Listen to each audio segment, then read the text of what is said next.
So, what's up mga keepers? Good evening. Yan, gusto nyo bang palaging malinis yung front nyo sa mga aquarium nyo? Yan, o, kahit yan, araw-araw nasisinaga ng araw. Ito lang yung ating ginagamit mga bossing. Ito yung aquarium magnet brush cleaner. Yan.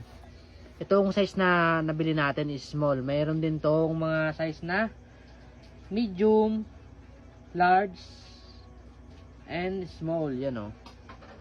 Kaya yung mga gusto dyan umorder, para mas mabilis nyong malinis yung mga aquarium nyo, para iwas stress sa mga isda nyo, ganyan lang mga bossing, oh. Ganyan kadikit. Kita nyo naman kung gaano ka kapit sa aquarium yung gamit natin na magnetic brush, yan, oh. Kaya yung mga gusto umorder ng magnetic brush, lalagay natin dyan sa yellow basket yung link kung saan kayo pwede mag order. Yan, para ma-maintain yung maganda yung aquarium nyo sa front, para kitang-kita nyo yung mga isda nyo. Yan, oh, diba? Kitang-kita. Sobrang linaw, lalo dito, oh.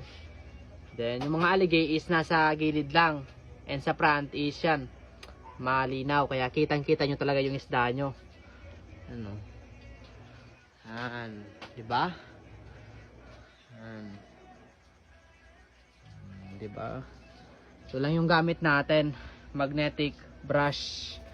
Kaya ayan, ulitin ko, kung yung mga gustong umorder, lalagay natin sa yellow basket yung link kung saan pwede maka-order nito. Kaya sa bagsak muna, kamalma.